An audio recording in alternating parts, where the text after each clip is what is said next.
It's really important for counsellors to be able to connect with their clients and for their clients to trust them. In order to do this, they need to apply certain techniques, and 4 useful techniques are mirroring, silence, summarising and paraphrasing. A counsellor can mirror their client in either a verbal or a non-verbal way, or both. With verbal mirroring, the counsellor will repeat what the client has just said, word for word. For example, if a client says, "I feel really hurt," the counsellor may mirror this by saying, "You felt really hurt." With non-verbal mirroring, the counsellor will mirror the client's non-verbal behaviour. This may be body language. This demonstrates to the client the counsellor is listening to them. For example, if the client crosses their legs, the counsellor will assume the same pose and cross their legs as well. Mirroring helps build a connection between the client and counsellor. It helps the client feel that they are really being heard and understood. Without this connection, it can be hard to develop a true therapeutic relationship between the client and the counsellor.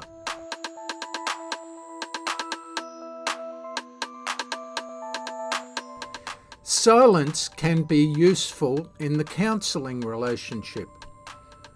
Firstly, silence allows the client to speak about their issues without interruption. This can be a very new experience for many clients. Secondly, silence gives the person space to process their feelings and thoughts with no distraction. Thirdly, silence can encourage a client to talk. Many people feel uncomfortable with silence and rush to fill in the silence with words.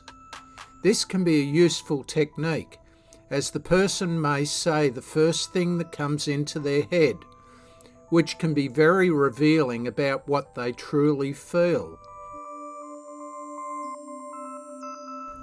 Summarising is used in counselling to condense the main points that the client is saying and feeling. The counsellor is reflecting back those main points to the client, so they have an opportunity to recap what they said. Summarising is different to paraphrasing, and we'll talk about paraphrasing in a minute. Summarising tends to cover a long period of time, longer than paraphrasing.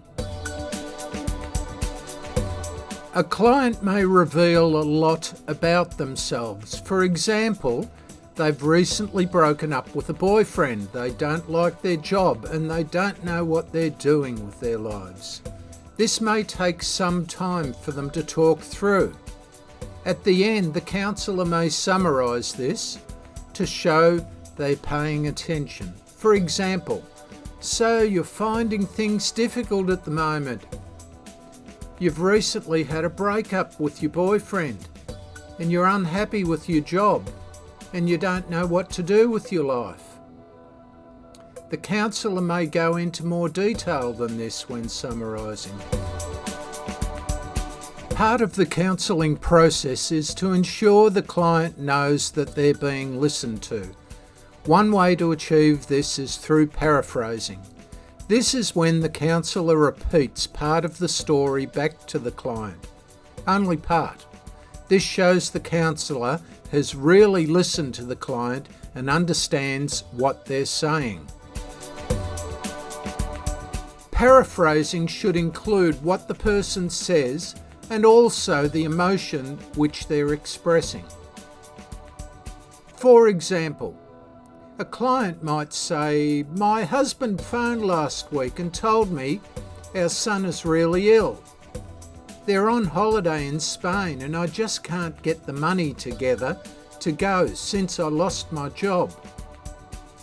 counsellor's response could be, "You've had bad news about your son.